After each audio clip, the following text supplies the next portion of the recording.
you be Southern Georgia or Northern Georgia, just be aware. We're probably going to try and do a little uh, surprise thing. If we're going to be there, we don't sure when we're going to Georgia, going down to Florida, coming back up through Georgia. Probably going to stay down there for a little bit to check on some people and check on some things, and to try to come back up. Maybe even do something to the Carolinas on the way back up. But that's so family in those areas before we get back to the DMV for a little bit, and then start trying to figure out if we can start going west some. We got to go west at least. We got to go to even southern Florida, more southern Florida at some point, because we got to get a wedding done down there, and then we got to come because we got to get a wedding done over there. Besides the wedding that's already been done up, so we will have to stop by. Just giving you all a heads up. Just kind of keep that in mind. Not sure in Georgia. I guess it's impromptu, but I guess sometime in the next couple weekends, or maybe not this weekend. Maybe the 2 weekends following, possibly. We'll try to do something there, so y'all be ready. We appreciate you though. Thanks for being on. It says I got a yellow signal on TikTok, so I don't know if you guys can really see, hear me, if it's pausing, whatever the case might be. But hopefully everything's well with you all. Hopefully you can hear and see, at least hear wherever you are. I need y'all to hear, so hopefully you can hear what's going on. And hello to everybody. How you doing? To my wife. Oh, hey, my wife is on the Honorable Mind. You can check her out on TikTok, YouTube, or website, and Pinterest at Bloom and Flourish. Not A and D, the letter N. Bloom and Flourish. She is a healer, herbalist, chemist, and biologist by degree. Thank you for being on, babe. Thank you to everybody, to the moderators, ministerial staff, SOC, Lottie Dottie, everybody. Appreciate you. Today, we're going to talk about conspiracy theory, or basically, we can go ahead and put this theory thing to rest as far as certain things, not just COINTELPRO, right? But things like Black Desk, which might even be some things you don't know. We're going to go to some things that are older, right? Some things that are generations old. Camera, Romac, Big Brother Thomas, is Deborah, Darius. How you doing, Sister Red? How you doing? Everybody can hear and see. Okay, so we're gonna listen. Now, how you doing, Sister Toya? Right, we're gonna listen today. How you doing, Minister Joseph? How you doing, Sister Iska? So today we're gonna listen to something. I want you to put your listening ears. I don't know how far we're gonna get through this. So this is like 24-minute long video, something like that. But we're going to make sure everybody can hear it. We're going to do kind of what we did the last couple times when we've listened to somebody else. And we're going to go ahead and listen through this. And we're going to see what this has to say, right? I got a slow signal, so work with me a little bit. We're waiting for it to upload. Prayerfully, it'll upload. If not, I might have to explain. Okay, here we go. Praise y'all. So give me a second as I get through the history. We've been on the road for quite some time. So I was listening and watching. Well, I wasn't really watching, but I was listening a bunch to different things that were on today. So I got to find it. I'm going to scroll through my history real quick. But this is, depending on how you want to, what you want to call this. Is it you want to say that this is awesome? If you want to say that this is great teaching, if you want to say this is experience, but we're going to listen to somebody who was in fact somebody that worked for the CIA as an informant, and whose life basically went to pieces, for lack of a better word.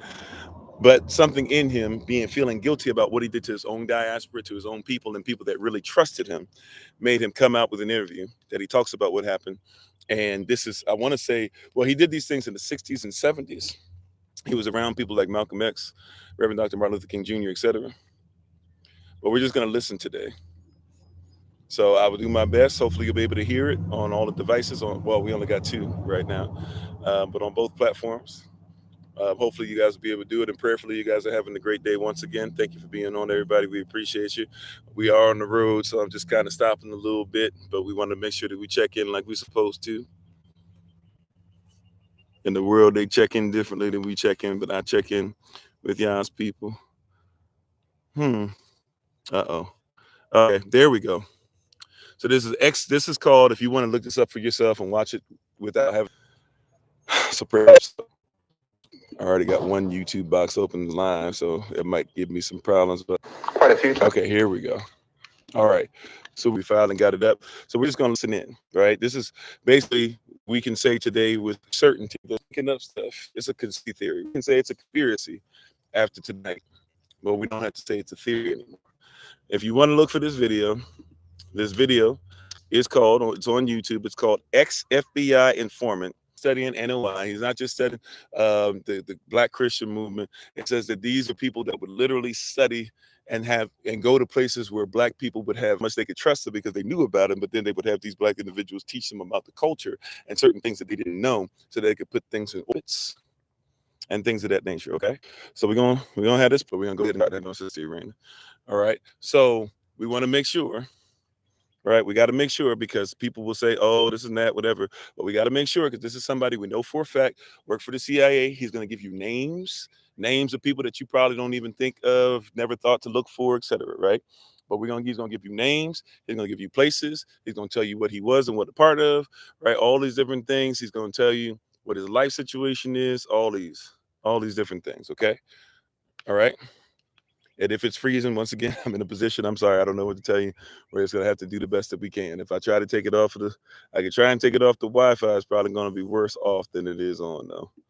Right? So I'm going to just do the best that we can. I apologize. Hopefully you can hear as best you can, okay? Because we got to get on the road already. So here we go. Let's listen in. In the summer of 1978, I interviewed a man who worked as an informer for the FBI during the 1960s. His name is Darfard Perry. Okay, Darfard Perry. Darfard Perry. He's interviewed in 1978, but he worked for the FBI in the 1960s. Okay. Known as Ed Riggs, also known as Bill Perry, also known as Othello. How were you paid? The pay was always in cash, and you would sign a card. It would go like this: a rendezvous or a drop-off point would be picked out either by yourself or the agent. You would meet the agent there, and usually it would be in a vehicle. You get in the vehicle, he would hand you the money. He would tell you first to count the money. He would tell you the amount while you counted it.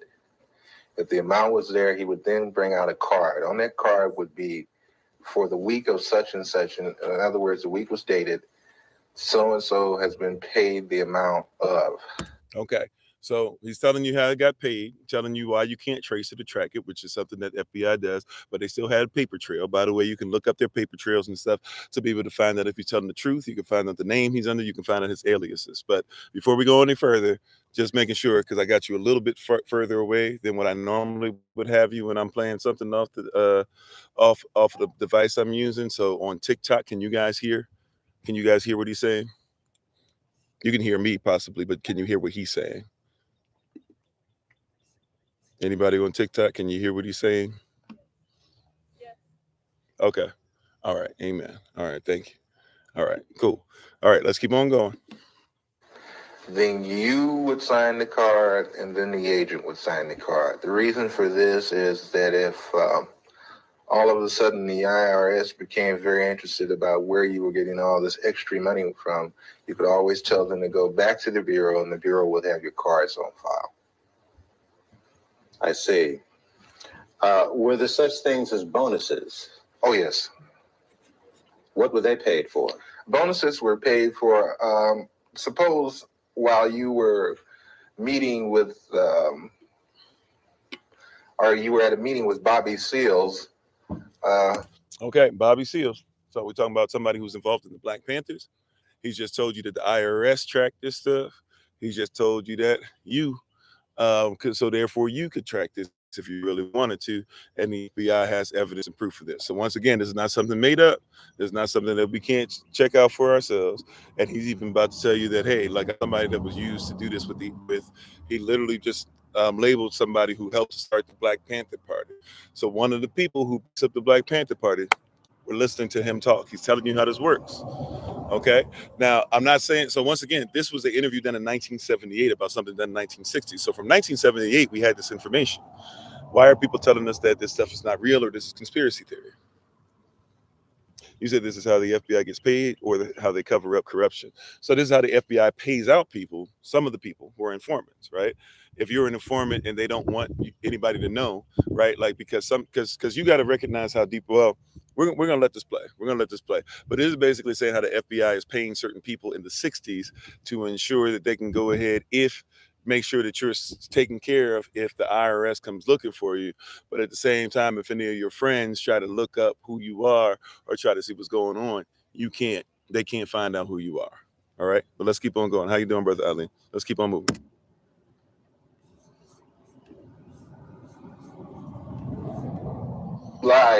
The Red Army happened to come to the meeting too, which is something which would be a new development. That's bonus time. In other words, a hot piece of information. Hot piece, very hot piece.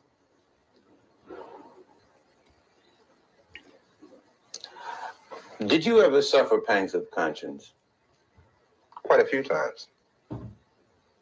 Quite a few times. Okay, so the question, because I missed it the first time he said it, he said, "Did you ever suffer pains of conscience?" In other words, your conscience ever eat at you for what you did to your people? He's about to answer. He's about to tell us what it did to him. So just because he's doing it doesn't mean he doesn't know wrong from right, and it doesn't mean that he didn't recognize what he was about to do, but he getting paid. All right, so let's keep on going. Still suffer pains of conscience. I suffer from the fact that a lot of information that I gave out was the undoing of certain groups or certain people. Okay, so he says, I suffer, right? So I suffer from the fact, so this is eating at me. It eats at me, right? What happened? Be careful when people are so busy talking about conspiracy theory. Be careful when you try to be the next Candace Owens. Be careful when you're trying to be the next, I forget what the dude's name is I used to listen to back in the day where I was like, what is this dude doing? Be careful when you're 78, right? Give him a few more decades. How do you feel? This stuff eats at you, right? So be careful what you're doing. It comes back to haunt you. Let's keep going. I suffer from the fact that I'm on the run constantly. No, I don't have a wife. I do have a child. I can't see her that often. I have to stay away from them because once I come around, the Bureau shows up and harassment starts. I have very few close personal friends, no one to really confide in. It's like being on the outside of a glass jar and everything is happening inside the jar, but you're on the outside. You can see it happening, but you can't participate. Why have you decided to talk to me? We're really going. For the simple reason, I think this information should be getting out, should be put out to the public. I think not only Black people, but everyone should become aware of what your so-called law enforcement agencies do to so-called enforce the law. Because between you, myself, and the audience, I've seen more felons in law enforcement than I have in prison. Okay, so I feel guilty. This is what he's saying. I feel guilty. I know what I did was wrong. It's messed up my entire life. I can't even really get married. I have a daughter. I can't even speak to her because the FBI that I did all this for and sold out to, right? I can't even, they won't even allow me to be with her because if I go and see her, now they're going to try and figure out what did I tell her, right? And then they got to come looking for me. I had to keep hiding and trying to run because people that looked up to me and people that were part of our community, now they want to go ahead and take my life, right? And so I have to stay on the run, right? However, and you'll see him say later on that he doesn't even think it's a matter of that much longer until somebody's going to come and get him anyways, because he has too much information. He did too much dirt, right? So, and as my wife said, he can't even be trusted. Nobody can be around him. Nobody can listen to him, right? So he comprehends all this stuff is going on, says, I might as well tell the truth in general, what you think the United States corporation doing to keep you safe. Somebody was telling you what it is. Now, we could say somebody's making this up, doing that. I'm just trying to tell you, there's somebody, once again, he's giving you money. Yes, he did this. Look up. This is not you people. You're a nation. All right, let's keep listening. Many would say, well, look, you yourself just got through saying that the DLA was involved in criminal activity. What's wrong with wanting to put them in? How would you answer them? I would answer him this way. First off, we had to understand why they did what they did. but I'm not even gonna go off into that psychological hoo-ha. What I'm gonna say is, when you become just as bad as the people that you go after, then there's nothing gained and a whole lot lost. Okay, so he says somebody might say, well, there's all types of stuff and activity and things, and government needs to go ahead and get at them. You just said that they're doing bad things anyways. Why are you coming out against the people that arrest and keep us safe from these people? He said the people have become worse than the perpetrators anyways. So if that's what's going on, what's the point? What's the point? Let's keep on going. You also were active in the infiltration of many cultural groups. Before we go into that step by step, how much? All right, I don't mean to keep stopping. I want you to hear the language. He says you were known for the infiltration, right? You are known for the infiltration of what? Of many or multiple what? Cultural groups. He's not just there to break down gangs. He's not just there to break down organization. He's there to break down culture. Did you catch it? All right, don't miss it. He's not just there to break down gangs, right? He's not just there to break down bad people or whatever. He's dealing with what? Cultural groups, cultural representation. All right? It's important. They're not coming just to destroy your organization or your church flow or this and that. They're trying to destroy your culture. Let's listen now. Research and study did the FBI engage in of Black culture in the late 60s? A great amount. Give me an idea. From the thing is, I can. They have it all on every type of magazine. The Blacks read. They have a file on the music, dance, theater, actors, comedians, you name it, man. Studies. Oh yes. To understand. Now hold up. Right? Hold on. We about to go deep. Right? This is somebody who worked for him. This is not just somebody random. This is not just me out here spitting stuff. This is not based off. No. This is somebody who was part of it, who worked for them, right? Who betrayed his own people. He told you he's ashamed. He's saddened by it. He's sickened by what he did. And he's gonna give you the truth. Even if it's really late, he got to give you the truth. Okay? Even if it's because he just trying to clear his own conscience, he's still giving you the truth, right? But hear what he just said. He said they have a file on everything. He said they have a file for just about every single magazine that exists. For just about every single magazine that exists, he said there's a file that can be found, right? They're looking at every musician. They're looking at every television show. And once again, it's not just studying people, it's studying culture. And exactly, obsessed with a specific people, needing to break those people down. Their governance, their beast, their system is based off of it. All right. So we just got to make sure we got the right mindset. And the guy just asked a question, right? Right? The guy just asked a question. What's the last question he just asked? Why the music? Let's listen to what he has to say. We always talk about music. You always hear ministerial staff, everybody. You always hear people talking about the music. He says, why is he? So this is the beast. He's about to tell you he's from the belly of the beast. And he was just asked, why is the beast so interested in your music? What does music do?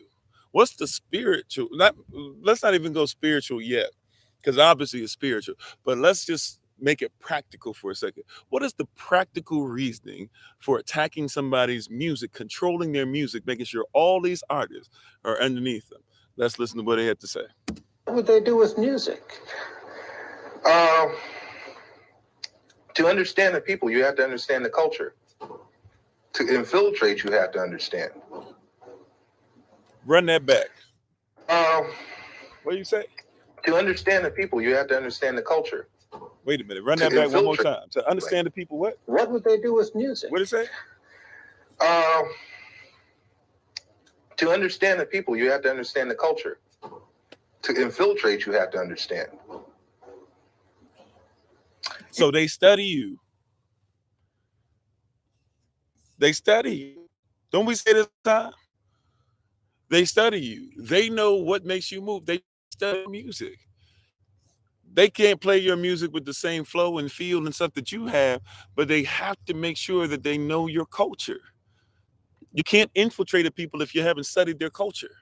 Even for y'all who are trying to infiltrate them, you can't infiltrate them, don't know their culture. Culture yourself. Groups using the information that they had gathered from, we can name Mouse and James Mouse, David, I hadn't even heard of. Okay, so he just mentioned a name for you real quick. He mentioned a name for you. Will Eaton. W-I-L-L space E-A-T-O-N. W-I-L-L space E-A-T-O-N. What is that again? W-I-L-L space E-A-T-O-N. So that's Will Eaton. People will keep talking about this stuff, and they got us wrapped around this stuff. They got people, Republican versus Democrat, all this foolishness. If you one, you can get past it. You have a mindset that's bigger than somebody's control on you, right? Democrat is more important than your culture. They're not attacking your votes, attacking your culture. The only reason why they don't want your vote on there is because they don't want what somebody called you, right? I'm sorry, I don't know what to do, It's the same thing. Everybody, okay, I'm gonna try and I don't know what to tell you. It just might not happen today on TikTok. It is what it is, right? But these people, we're in a predicament where we're trying to trust people. We're trying to entrust people with stuff that has nothing to do with what Yah has for us. It's not our culture. It's not our mindset. It's not our culture. It's not our religiosity. It's not our thought process, right? Yeah, Will Eaton, W-I-L-L-E-A-T-O-N, and he's giving you a name. So people say, oh, you're just making stuff up. He's about to tell you names. He's about to tell you positions. He's about to tell you programming, all these different things, right? People that don't know their culture are people that are easily infiltrated. This is what he's telling you, right? If you don't recognize what your culture is supposed to be, why it's important, why certain things should be guarded, why you shouldn't change, why you don't get to say somebody else is the king of something when your culture gets to stand up and say, this is our king. This is the queen of something. No, for us, this is our queen, right?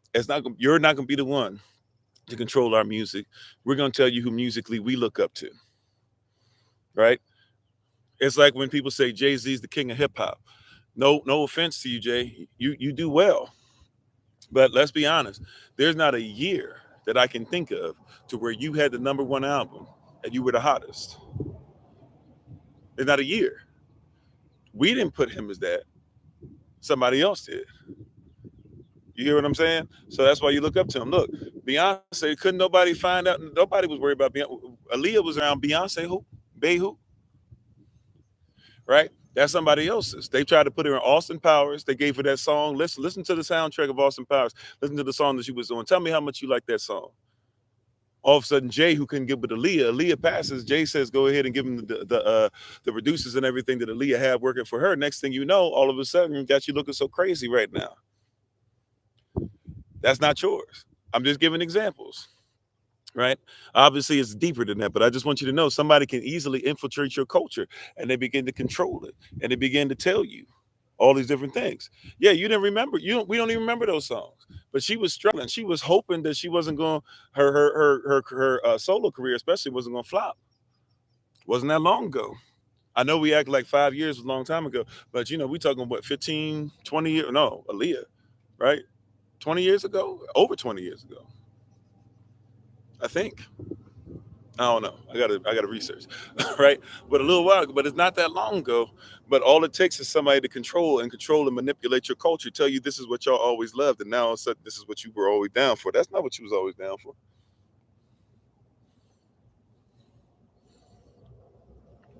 J-Lo had to pretend at one point to actually appreciate her culture more than she did. I'm not saying she never appreciated her culture, but let's keep it a buck. Nobody really was rocking with J-Lo until when? She had to play the queen. She had to play Selena. Google says it was 2001. Thank you. Okay. So she had to play the real queen who could actually sing. And then we said, oh, all right. Okay, we'll go ahead and give her that. I'm just trying to show. Okay, anyway, I'm going too far. Let's go ahead and keep on going. And I'm sorry, Minister Nice. I know I missed some of your comments. I apologize. Thank you for keep them coming. How you doing, Sister Snap? All right, let's go ahead. Keep on listening. Let's keep listening. Yeah, I can, Will Heaton could name out some jams of Miles Davis that I hadn't even heard of. He could name off some books that I hadn't even read pertaining to Black culture. Do you ever see agents actually studying the music of? Yes. Yes, I've seen them going over even video portion of cultural events. The understanding, like when, okay, you have an organization like Leroy Jones Black House. You remember that? Okay, Leroy Jones's place, which was done on the thing of tribalism. That's where I first heard. Okay, so a lot of people don't even recognize what he's talking about. You got to look up who Leroy Jones is, and look up tribalism. But what are we talking about? Culture, right? Culture. That's what we're talking about. All right, keep on going. Kintu, Mantu. Sorry, hold on 1 second. I got a lot of traffic coming through all of a sudden. But hopefully you're catching it, right? We're talking about culture. We're speaking on culture. We're not speaking on something random. We're not speaking on something that's random. We're speaking on culture, okay? They keep talking about culture. This is not an attack just on your people, right, without attacking your people's culture. This is what causing us to be all over the place. This is somebody right out of the belly of the beast, okay? Let's keep listening. Into these words of the African continuum. I learned that from an agent. He ran it down to me. They make in-depth studies of the personalities of the people they're dealing with too. Culturally, it always helps when it's the thing of you can take their culture and use it against them. How large would you say an extensive collection on our culture would you say the FBI has? Would you rate it as large as a particular library, like the Schomburg Library in Harlem? Or... I would rate it better.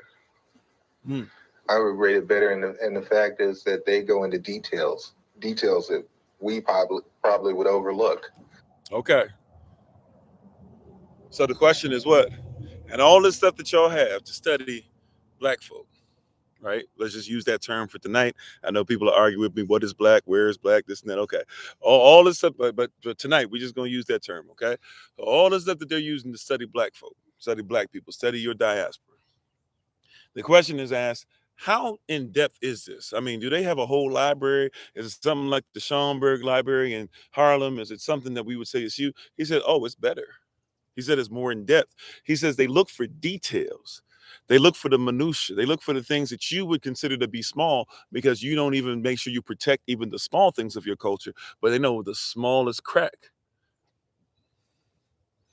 in your armor, they can utilize that. He said, so the things that you look for and you say, oh yeah, that's foolish. Who cares about that? Who cares about what color you wear for it? Who cares about what earring? He said they look for the smallest thing. They study the mindset, right? They study the culture. They study what you came out of. They study the things that get you emotionally going. They study the things that, make you want to dance. They study the things that make you want to cry. They study the things that make your shoulders puff out or roll back. They study things that make your chest puff out. They study the things that make you want to eat better, right? They use scientific method to be able to document who you are. And they literally have experimented, and they had this, without it even having to be a secret at one point, because at one point you was just property. So they were opening up our sisters' wombs to see what was in there. They didn't have to wait for Margaret Sanders at one point to do abortions. They were already aborting babies and saying it was because they needed to study us to be able to see that if this is how animals work, maybe this is how human beings work, because they were human. All right, let's keep listening. Thank you, moderators. Will Heaton used to meet me in different places. Will Heaton, that was one of my supervising agents. That's the person I mentioned earlier, Will Eaton, Wileaton, Will Eaton. Okay, one of his supervisors. There is a certain bar in the Los Angeles area where people into Black cultural things met, and Will Heaton used to meet me there. And he would go into very long and tiring conversations with some very articulate brothers about culture, African culture and Afro-American culture. So he said that Will Eaton, his boss, would go into places where we were supposed to get together to speak on things, right? He would go in there, he would sit down, he would meet this FBI informant. They would sit down, they would have conversation. And or he actually Will Eaton, his boss, would actually have conversation with others of us. Right? They would have conversation with others of us. Right? They would have conversation with the people would consider to be the highly intelligent minds of the day concerning our diaspora, and he would have a better conversation with them than this informant would. He studied us well. It's easy to control the informant, that is us, when you know more about us than the informant does. But a lot of us look the other way because as long as we're getting paid, and he wasn't getting paid a fortune, he was getting paid more than his people. And then we talk about that in Deuteronomy 28, verse 54. The tender man, the unprepared man who is delicate, begins to turn his eye first towards his own brother. I make more money than you do because I'm willing to sell you out for a pot of porridge. How you doing, D. Walton? All right, let's keep moving. Tell me about some of the cultural organizations that you infiltrated and what you did. PASLA, Mafunde, Watts Writers Workshop, which they had. The Watts Writers Workshop? Yes. Okay, so he's giving you, once again, he's giving you names. He said, tell me the places. Now, this might not be huge to us because we don't think about what was big in the 60s. People that lived in the 60s, these places, these organizations would have been huge in the in the fight for liberation of our people. Okay, he's telling you names you can look up. Tell me about some I'm of sorry. the... And once again, if you want to look this up for yourself and watch the whole thing through and listen to it again, this is called on YouTube. It's called ex-FBI Informant Talks Infiltration of Black Culture. Once again, it's called ex-FBI Informant Talks Infiltration of Black Culture. All right, let's go. Cultural organizations that you infiltrated and what you did. PASLA, Mafunde, Watts Writers Workshop, which they had. The Watts Writers Workshop? Yes. Watts Writers Workshop, which was one of the oldest established Black writers workshop. That place was burned down. Yeah. The Bureau had it burnt down. How do you know that? I know because I participated. I did the arson. Okay, so now that we get to this place, we got to be honest, right? So the what's been said here is what? How do you know that they did this? How do you know that they did this? Because I did it. How do you know they burned it down? We couldn't tell what happened to that place. He said, I burned it down. We're not going to somewhere else. We're going straight from the person from the belly of the beast. How you doing, Sister Tuckwa? I didn't get a chance to connect with your son. So please just let him know. I'm going to try to connect with them ASAP. We kind of texted back and forth, and then I lost communication. Just letting you know, right? But he's saying, like, you talking to the man who's seeing this stuff. You're talking to somebody who's hurting, who's frustrated, because I literally burned information down to the ground. After I made sure people knew about the culture so much so that they could go in the same place and execute a conversation longer and better and deeper and stronger with my own people than I could, because I hadn't even studied my own culture. He said, then I helped to burn down the things that allowed us to know who we were. These are tactics. People say this is conspiracy theory, but we can't say this is theoretical anymore when we know this person exists. This is not conspiracy theory, it's just conspiracy. Now, the question is, who is the conspiracy against? Yeah, exactly. Like we said in the beginning. How you doing, DB? Like we said in the beginning, he said, I'm coming out because I just need y'all to know. He said, it's burning a hole in my soul.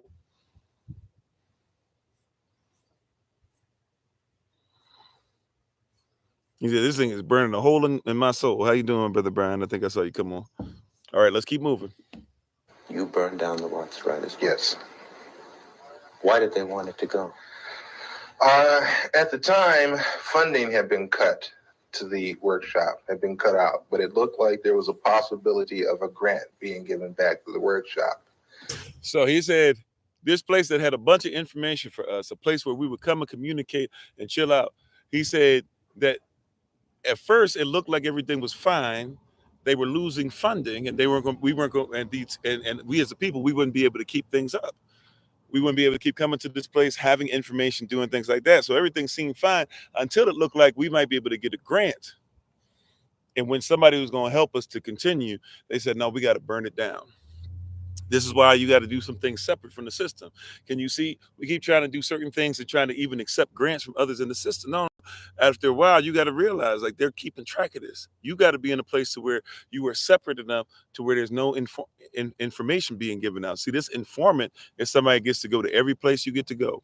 He went from West Coast to the East Coast, places that you guys had all the stuff that you should be. When people say, man, why is this stuff missing? We act like the Alexandrian Bible, the Alexandrian library is something that happened, a couple thousand years ago plus, and they're still burning information today. People keep talking about they're gonna go back to burning books. They never stopped burning down libraries, right?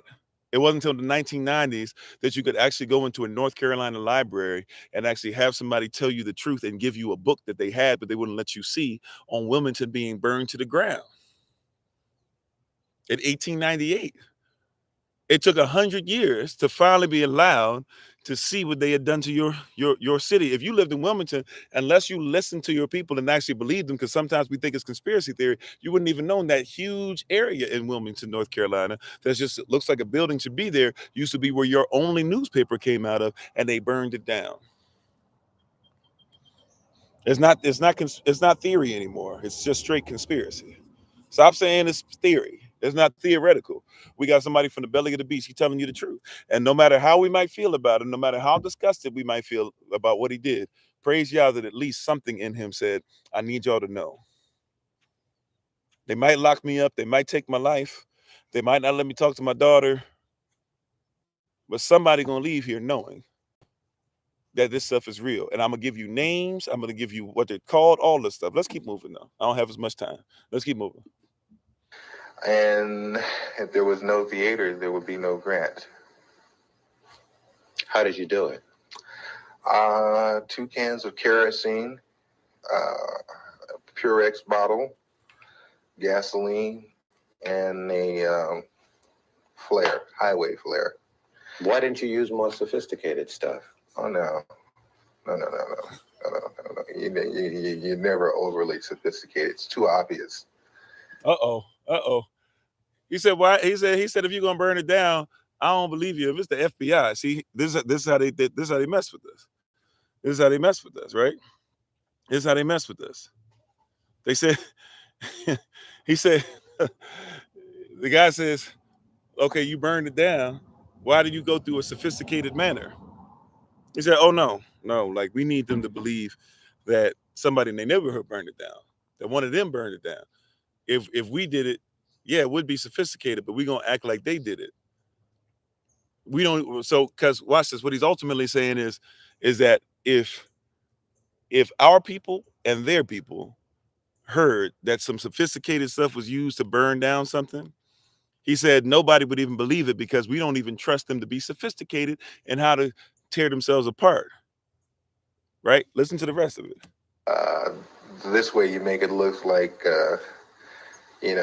maybe somebody in the neighborhood that got kicked out of theater at one time got mad and came and burned the damn theater up, that kind of thing.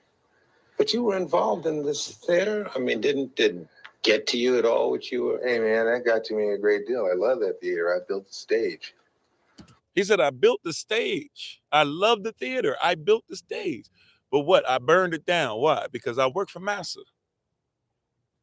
Call it conspiracy theory all you want, but this is not theoretical. This is somebody from the belly of the beast. Was doing this in the 60s, right? Interviewed in 78. Can't find the brother. Now, let's keep on going. You built the stage. Oh, yeah. When I got to the workshop, the stage that had been, the original stage that had been built needed an extension on it. The original part of the stage was in terrible condition. They had no lighting system. I put the lighting system in myself. I put the stage in myself. And that was a stage, man. And that was a theater. It's a nice theater. Who was the director of that workshop? Harry Dolan. Harry Dolan. Some very, very... He's giving you names. Somebody says, oh, well, what if he's making this up? He said, if you want to know who the person was that was of our diaspora that actually started this and got this going and almost was able to save this information, his name is Harry Dillon. well-known artists supported that workshop, gave money to it. Some very well... Sorry, we got traffic. All right, let's keep going. Artists came out of the Watch Writers Workshop. You know, Glenn Tubman, Yaphet Kotto, Sidney Poitier used to come down there and give a class. Sammy Davis Jr. used to come down there all the time. Quincy Jones used to come there and give music classes. We had our own 8-track studio setup for... I'm going to rewind it. Y'all know some of these musical names. Let's listen again. Yaphet Kotto. Sorry. And Tubman, Writers Workshop. You know, Glenn Tubman, Yaphet Kotto. Yaphet Kotto. Sidney Poitier used to come down there and give a class. Sammy Davis Jr. used to come down there all the time. Quincy Jones used to come there and give music classes. We had our own 8-track studio setup for sound. So once again, what did he say that he was supposed to be? What was he part of? He was not part of a group to tear down organizations. He was part of a group that was supposed to tear down culture, right? And he said the people that taught or went to these classes, right? The people that taught or went to these classes were what? He said specifically, the people that taught or went to these classes are what? He said these are people who are the big time. Sammy Davis Jr. learned here or taught here. Sidney Poitier learned here or taught here. I mean, these are, you see what I'm saying? Like, this is somebody telling you we went to destroy culture. Right? Quincy Jones, another one you got. Maybe you know Yaphet Kotto, maybe you don't. These are people who are mainstays in the culture. People who were heavy in the culture at the time. All right, let's keep listening. Their own sound room there. Was part of your other activities and responsibilities to study the profiles of celebrities who were supportive of organizations? Definitely, and especially, like I said, psychological backgrounds, weaknesses and strengths. Did he have a weakness for blondes? Did he have a weakness for money? Did he snort cocaine? Did he smoke marijuana? They even get into, and that's one thing the Bureau loves is their sexual background. They have files and files on different blacks, not only celebrities, but a lot of others, sexual activity. Okay, so sexual activity, huge. Lust issues, right? Lusting after drugs. He said he said they try to check out if people like marijuana, if they like cocaine, if they like this, if they like that. But then he said sexually is huge. He said, even if it's not superstars, he said they just study black people in general. So this ain't just saying the people that are superstars. No, he said they study regular people every day, right? They got informants who literally just be trying to figure out what people like sexually. All right, let's keep going. Oh, my bad. I got multiple YouTube windows up. My bad. Here we go. What would they do with this information? Oh, that's used as a weakness. So they would feed these weaknesses? Yes. Did you see that happen? Oh, yes. Doc Holliday, who is one of the leaders of the BGF, Black Gorilla Family, which is... Okay. So he said one of the places that I infiltrated was with Doc Holliday. Doc Holliday was a nickname of somebody called the BGF or the Black Gorilla Family. All right. So he's telling you another specific group, right? We went before with specifics as far as a group where he was talking about the other people. He's giving you specifics as far as people he worked underneath. Now we're listening to where he gives you specifics or he's giving you specifics as far as musically who is there, artists, actors. And now he says on top of that, I'm going to go ahead and start telling you even the gang life. Because we're in control of the gangs, just like they are today. There's no gang that's growing without the FBI being a part of it. There's no gang that's growing without the United States corporation being over it. Period. I don't care, you whatever for life, your gang, if it's of any notoriety, the FBI is already in it. A lot of times with the head of the organization, but y'all don't like to hear that. So let me just go ahead and say maybe the second command, maybe somebody who's running, maybe somebody who's a lieutenant that you can trust. I promise you, the FBI is already in it. Let's keep moving. Prison gang and the California state prison system. Upon his release from prison, a certain sister made herself known to him at a nightclub, whereupon he moved in with her, and she picked up names, telephone numbers, information, that kind of thing. That lasted for a good 3.5 months. Was this an unusual thing, or did this happen? No, that happens all the time. Did you yourself get involved in doing that? Yes.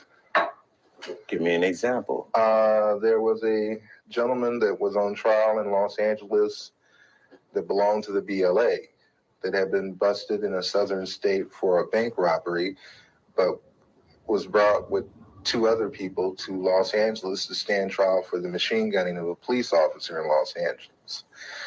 I was supposed to worm my way into the affections of his sister and whatever it took to get the information that I needed as far as what kind of defense they planned to use as to turn this information over to the federal prosecution.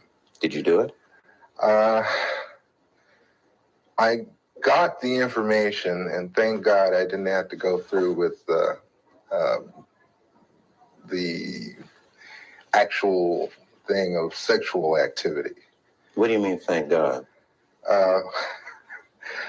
Okay, this part you don't really need to hear if you're on TikTok. You guys keep saying it's freezing. Like I said, I don't know what to do. They told me to come off the other signal, so I'll try to turn it off and come back on. If it doesn't work, it is what it is. Maybe I can try to switch back to the signal I had it on, but hopefully you guys will be able to hear. But I'll try to turn it off and come back on, right?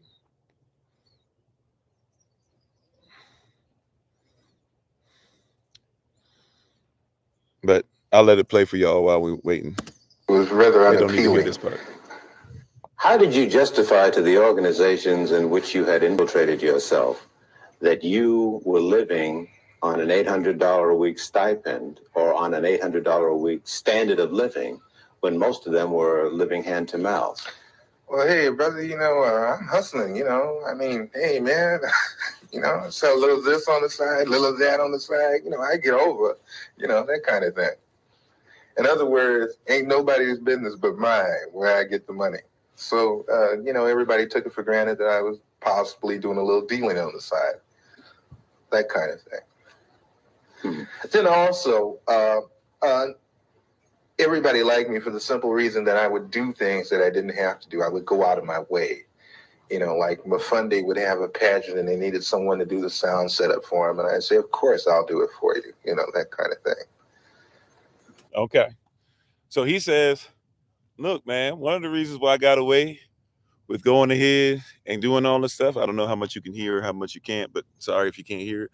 I only got one other thing I can try and go right back to what we started at when people said we had the issue in the first place. If you're on TikTok, I'll try. Hopefully this is working somewhat for you. But this is what he's saying. He says, how is it that you were able to get, the question basically is, how were you able to get all this stuff done? How could you do all this stuff and people not even be sitting up here worried about stuff? How could people, like, how is it that you kept messing with your people and nobody caught on? How can you do this? How did this work? He said, oh, well, I'm a nice guy. Nonsense, the nice guys finish last. He said, I'm a nice guy.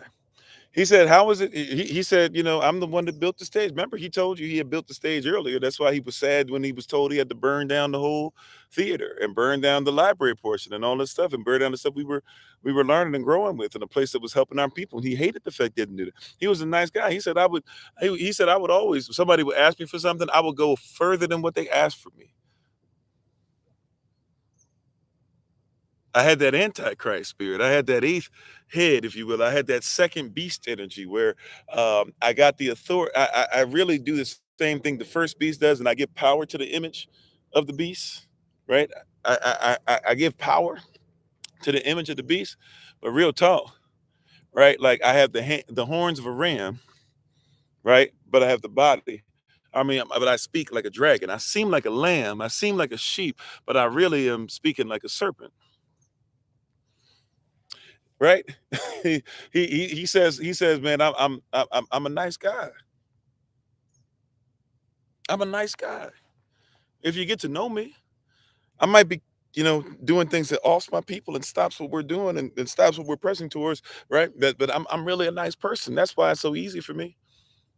If you need to count on anybody, you can count on me. I'm putting in the hard work. Not all Israel is Israel. Not all skin folk is kinfolk. Stop it. This is why you got to start controlling your own culture. You got to start looking for things and vetting people. Remember, he admitted that he knew less about his own culture than the person that he worked for. Matter of fact, let me rewind something real quick. Hold on. You were living on an $800. Okay, that's what I was looking for. Yeah. Possibly doing a little dealing on the side.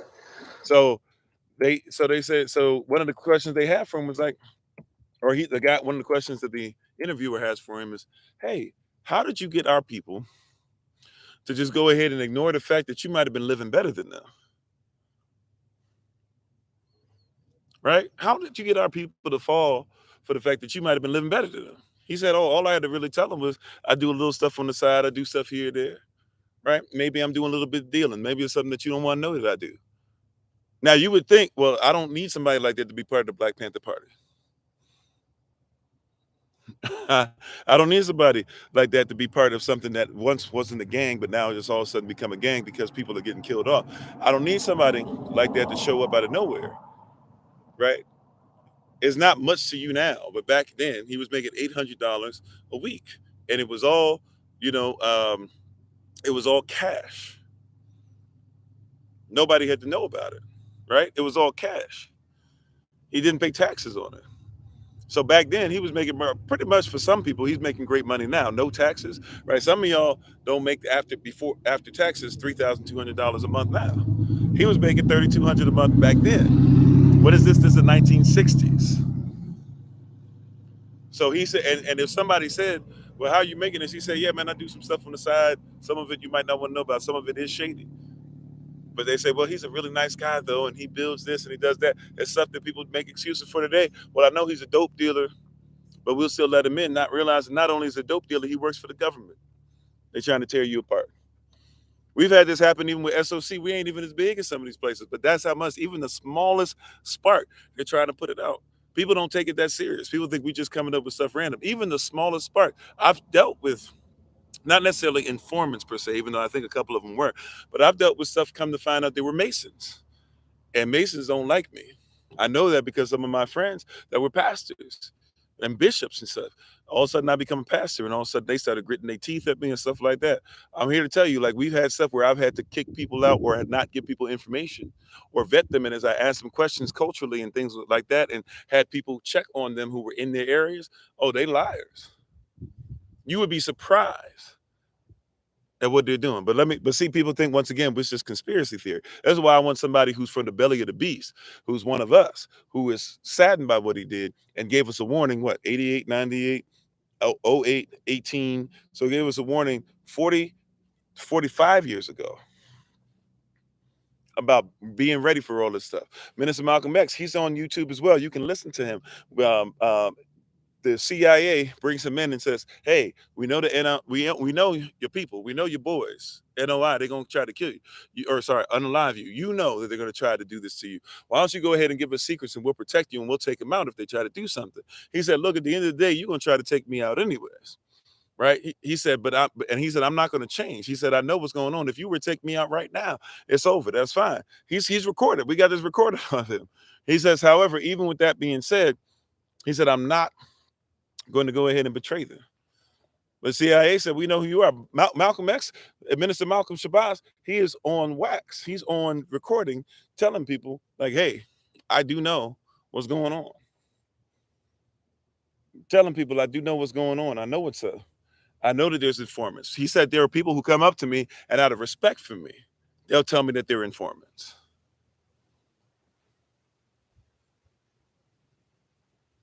All right, let's keep on moving.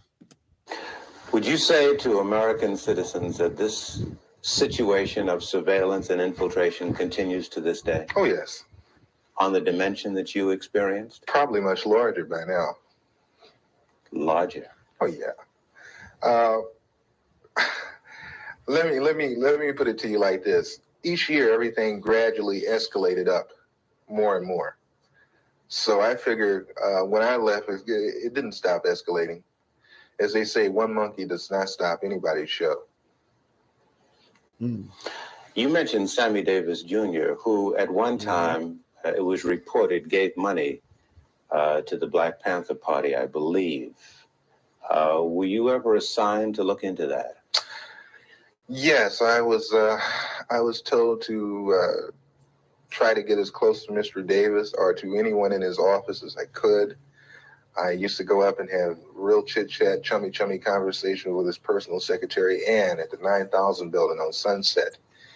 And I used to bring a Porter-Pack video camera, and I used to go around and I would videotape the whole office. You mean celebrities would be coming into his office and you'd film them freely? Oh, yeah. Didn't they question that? I'm from the Ross Writers Workshop. Yeah, right on, brother. You know, that kind of thing. No questions asked. Okay. So he said, Sammy Davis Jr., we talked about him earlier. This is what he says in the interview. He says, hey, Sammy Davis Jr., you mentioned him earlier as one of the people that was coming to the place and the workshop and all this stuff, the place that you burned down that was really popular, that people were learning from and giving. People were having conversation. Black Panthers were coming in, actors, all types of stuff. He said Sammy Davis Jr. had a little space over there, had a little office. He gave money to the Black Panther Party. Did you have anything to do with it? He says, yes. Matter of fact, I did. I was hired to make sure that I was as an informant. I would go in there. I would record people. This is how much this man was trusted and given this much respect that he shouldn't have been given. He said, I would go in and I would record people. He says, I would go in and I would record people. What is it? I would record people. Record people doing what? Go record people. He said, just have a normal conversation. The guy says, so wait a minute, you mean to tell me that our people just automatically trusted you?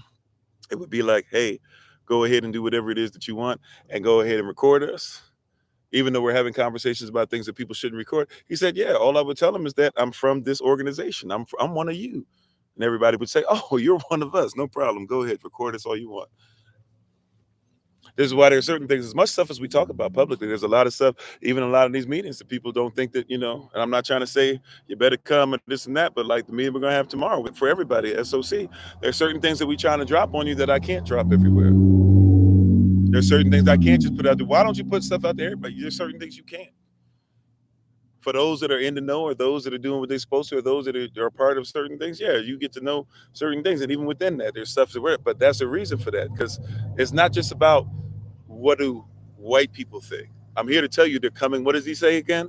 He said, I was hired to destroy culture. That's what I was hired for. I wasn't hired to destroy what clothes you wear. We're not just coming for your hairstyle. We're coming for your culture. Your hairstyle has to go because of your culture. Your language has to go because it's your culture.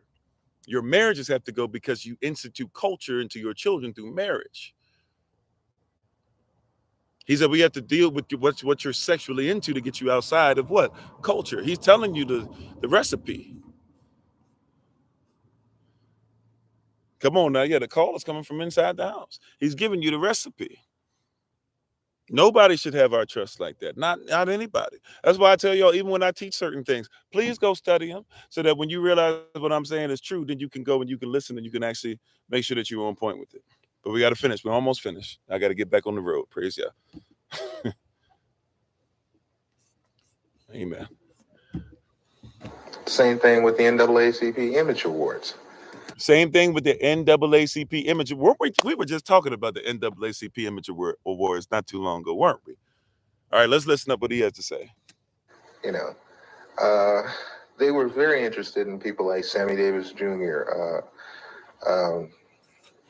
There was another Black in Los Angeles that they were very interested in because, not Los Angeles, but in Sacramento, Nathaniel Colley, who's attorney for the NAACP. and I know Nat, and they wanted information on him, just for the simple reason that he's an attorney for the NAACP, which makes no sense to me, but must make a lot of sense to them because they use the information. You've been called upon to testify in Washington. Sorry for not having. We almost finished. I know you can't see me, but hopefully you can hear me. We're almost finished. For who? Before the Senate committee. I was called first to testify before the church committee, and I did go to Washington, D.C. I did testify to those people, and I want to say right now that the committee... Now, hold on. So he said they wanted to go ahead and have you come and say all this stuff in front of D.C. Why didn't you go and testify with D.C., right? They have another thing where they're going to testify all the stuff that happened. You can be there to be able to be the person that testifies. We can get you on wax, right? They're going to be doing the United States is doing a proper, hear what I'm saying. Now he's going to say something different, but I want you to catch what he's trying to say. He said, look, y'all should know at this time, if you're living in 78, you guys know that America's admitting that all this stuff happened in the 60s, and they want to have the FBI on trial. They want to have all these leaders on trial. They want to tell the truth about it. He said, so I want to tell you guys why I'm not showing up to this. This is what he's saying. I'm going to tell you why I'm not showing up to it. Listen what he says. The Senate committee. I was called first to testify before the church committee, and I did go to Washington, D.C. I did... Before the church committee. That means they've been doing stuff in your churches. All right, let's keep going. And I did go to Washington, D.C. I did testify to those people, and I want to say right now that the committee was full of smack. They got loads and loads of information. Didn't even use it, didn't release it. I had tapes that I offered to them in evidence against the Federal Bureau of Investigation with conversations of me and my supervising officer, where he's telling me to obtain certain articles for him by stealing. Don't get fingerprints on it. We can really use that. Did you take the weapons over to such and such? The churches committee told me that they couldn't use the tapes because the tapes were gotten by illegal means.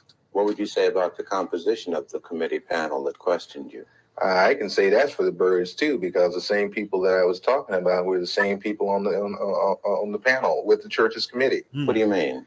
When I came in the room to be interviewed by the so-called people from the churches committee, the representatives from the Federal Bureau of Investigations were also in the room. FBI agents were a member of the church committee panel. They were there with the investigators for the churches committee asking questions just like the churches committee. And see, this is another thing that I find fault with, and this is another reason why I am not going to Washington, D.C., is that, again, I have been asked to come again for the second time. I'm not going again. For the simple reason that when I went up there with the idea that there were agencies investigating the Federal Bureau of Investigation, not the Federal Bureau of Investigation investigating itself. All right. So he said, hey, I came up. I went to committee they formed first time. They said, hey, we want you to come and give us a drop on what was going on in the FBI. You're going to be the people that you're going to help to make sure that we can hold these people accountable, right? Even though they're still doing stuff to your people. But hey, we're 10 plus years late, but hey, at least we can get justice. Maybe it'll help us to be able to solve things going on.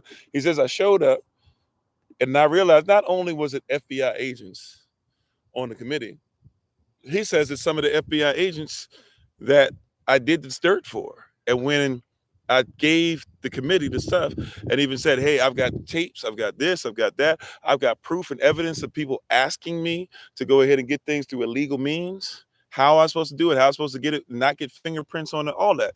He said, when I gave him this, he said, what they said was, hey, we can't even say that's admissible to the committee and to Congress or whomever we're dealing with. He says, we can't even say that this is admissible because you got it through illegal means. But the people that I got it through illegal means with or for are the people who are on the committee. He said, so when y'all ask me why I'm not going to Washington, D.C., right? He said, when you ask me why we as these brothers who have betrayed our own people, right? When he said when you ask us, those people who are into all this stuff, he said, when you ask us to come back and say this, he said, what's the point? This thing is set up to where we're going back to the very people who hired us to infiltrate and also destroy not only our people, but our culture in the first place. So if they're going to be on the committee, why would I go and trust them from this point on? And he's saying this because what he's really saying is, why should you trust them?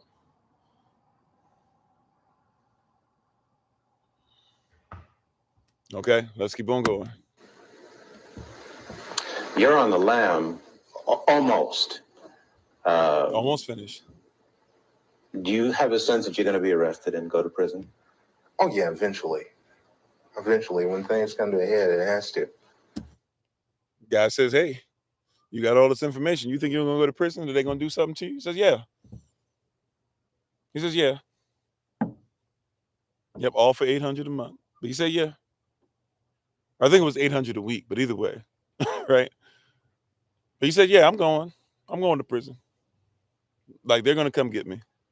But y'all need to know this. All right, let's keep going. It has to be that way. No other way around it. What would you say to citizens who sit and listen to what you've said and have a sense of frustration and helplessness? There are some agents, the old line agents, that disagree with the tactics that were used during the so-called COINTEL period. But one thing I don't want us to jump off of is that people always they're talking about COINTEL now so heavily. I'm not talking about COINTEL. I'm talking about a thing called BD, which was better known as Black Death. The Black Death was set up for a simple thing of infiltrating black organizations and black groups, whatever. Where was this black desk, or were there a number of them? There were a number of black desks, but the head black desk was in Washington, D.C., controlled by Sullivan. And Was he black? No. I just gave you a name, or he just gave you a name, Sullivan, right? Desk, or were Sullivan, right? We're going to give you some more information in a second if you missed it. But Sullivan, the name that you need. Somebody says all these things are being made up. He giving you names. He giving you names, motives, places, who was in charge, why he did this, who he helped destroy, all this stuff. Is it recorded? What was admissible? What wasn't? What the FBI admitted to you? What they didn't admit to you? He giving you all the stuff. Let's keep on going. So Sullivan is a name he just dropped on there. Black organizations and black groups, whatever. Where was this black desk, or were there a number of them? There were a number of black desks, but the head black desk was in Washington, D.C., controlled by Sullivan. And Was he black? No. Mm-hmm. And what was the function of the black desks all over the country? I guess there were dozens.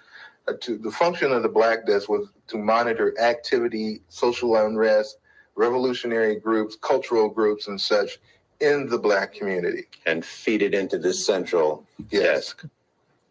And it still exists? As far as I know, yes. We've seen a number of investigations into the assassination of... Okay. So real quick, he said, look, everybody's getting the time frame that I'm talking about. He said the first thing that our people do, you guys hear people say this all the time, and a lot of people say this to me when we start talking about some of this stuff. You got to go into COINTELPRO. He said, y'all are getting this twisted. He said the stuff I'm talking about is not even COINTELPRO. He said that's not the thing y'all think it is. He said that's not as effective. He said it worked. He said, but that's not even what I'm talking about. He said the stuff I'm talking about that was dealing with musicians and artists and all this stuff. He said really what I'm dealing with is something called BD, standing for Black Desk. Black Desk, like black, the color, or the all the colors that go into making the color, right? Or all the colors come out of it. Black, and desk, like you sit at in school. He says that's what you need to be trying to figure out is Black Desk, ran by Sullivan. He says there were many places around that were in this thing called Black Desk. He said the main place was in Washington by this cat named Sullivan. Right? So he says the Black Desk thing is what you really need to operate in. That's what you really need to study. You need to do your research on that. He said everybody keeps talking about COINTELPRO. He says they're missing it. I'm talking about Black Desk. And he says it's still moving as far as I know. Now, this is 1978. It could be called something different. It could have been stopped. They could have met they could be doing something that they think is more, makes more money or does more things or whatever. He says, but what you really need to know about is Black Desk. We've seen a number of investigations into the assassination of Martin Luther King. We've seen an extended police trial of the assassination of Malcolm X. What you seem to say substantiates what many Black people say out on the street, that government agents or agencies knew that these assassinations were brewing and either participated in them or allowed them to take place. Listen to his answer. It would behoove Black people, it would behoove all people, really, to question so-called the cut and dry one lone assassin theory. The Bureau and other intelligence agencies are very good at conspiracies. They're very good at setting people up to be killed. They are very good at making innuendos so the person will be killed. City police don't know about because they have policemen in there. They don't let Black people form anything without some policemen in there. And while I was in the Black Muslim movement, over the Black Muslim movement, many of the police who were sent to infiltrate us, they're Black, would tell me, say, look, I'm a cop, but I have to come. They would tell me. I knew the Muslim movement was full of police. So don't you think anything is going down that they don't know about? The only thing that goes down is what they want to go down. And what they don't want to go down, they don't let it go down. All righty. That was Malcolm finishing up being put on there. So tonight we got to stop talking about this is conspiracy or this is theory or this is conspiracy theory. It's just straight conspiracy. You got the names. You have what the stuff is called. And he says something that was powerful at the end that Malcolm seconded, right? I even said it earlier that Malcolm X talked about this, and now Malcolm X himself, you heard in his own voice. However, this FBI informant, I got rid of it. Hold on. Let me make sure I bring it back up again so we can, if you want to look it up, I'm going to tell you what the name of the video is if you're looking for it. Right, but he made a point to say something very powerful to you. He said it would behoove us as a diaspora, and that video, once again, is called Ex-FBI Informant Talks Infiltration of Black Culture. Once again, that's ex-FBI Informant Talks Infiltration of Black Culture. Last time, that is ex-FBI Informant Talks Infiltration of Black Culture. All right. And he said it would behoove us as a people, or all people, he says, to realize that no assassination that's happening to these people that the government's doing are just one lone person. He said it would behoove you to realize that this thing is not just a one person plan that's at the end. Right? He said it would behoove us to realize, even with King, he's talked about King. Remember, a lot of people just talk about lone gunman, not realizing that King didn't die from the shot to the head, right? His assassination ultimately happened when it was three people who smothered him in his room in the hospital. They sued and they won. The King family sued and won. So this is never a one-man operation. Kennedy, dang, if you look at the magic bullet, you can tell that's not a one-man operation.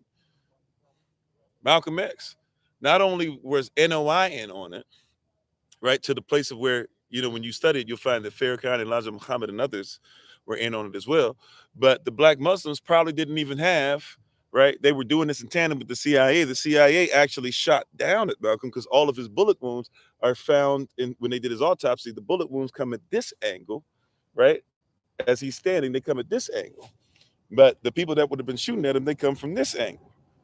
So if they're shooting at him, right, and he's going backwards, he can't be getting shot at this angle, right, if the shooting's coming from here. But when they did research, they discovered that the CIA the night before, or really the whole week before, had purchased the room that was above where Malcolm was speaking. So they had bullets set up to shoot downward, not trusting, and gave him blanks, the NOI blanks, because they didn't find bullet wounds coming from up. At this angle, they found them from coming straight down. There's more than one always, and they're in control. And they, like he said, they're great at conspiracy theory.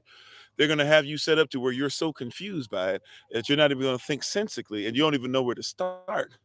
And by the time you find out, what you're going to do about it. So once again, we can call this whatever we want, but it comes a point to where you have to take the theoretical, right? This is not hyper theoretical. This is something that we have to start to interject mindset, thought process, correct stuff, and start to come outside of this stuff. This is real. All right. But thank y'all for listening in. I appreciate you. Got to get back on the road. Thank you for the patience of my family. Thank you for y'all. We appreciate you. Pray for us as we continue to travel to our next destination. Prayerfully, if all goes well, I'll see you guys in the Rising, 8 a.m. tomorrow. And this is all Eastern New York time. We'll see you at 8 a.m. Eastern New York time. We'll see you at 10 a.m. on the podcast. We'll see you at 11 a.m. For the Shabbat Beit Sefer for the children. And then at 12:30 p.m. Eastern New York time, we'll have a meeting for all the SOC for our brothers. Don't forget 7 p.m. Eastern New York time. We're going to go ahead and do our Zoom meeting for all the brothers. And we hope that to see you guys very soon. So thank you. We appreciate you. We honor the king and queen, each and every one of you. Please, as always, check out my wife, the Honorable Maya, on TikTok, YouTube, or website, and Pinterest at Bloom and Flourish. Not A&D, the letter N, Bloom and Flourish. She is a healer, herbalist, chemist, and biologist by degree. And to everybody who's listening, once again, we appreciate you. Tada, Yashlel, Kwam Yashlel, Tada, Achiat, At At Zion, even. And as always, Barakallah Cham Yahava, Shabbat Shalom. As always, this has been Pastor Kofi, Pastor Servant to Christ, where we are always changing lives one mind at a time by being a voice of the voiceless and speaking the unspoken until I have the great privilege, opportunity, and responsibility of being in front of you all again. Please remember, as always, just that you are loved, you are necessary, you're majestic, you're fearfully and wonderfully made, and you, which is all of us working together, will be the reason why people who are in this system no longer have to be of it. Shabbat Shalom. Peace.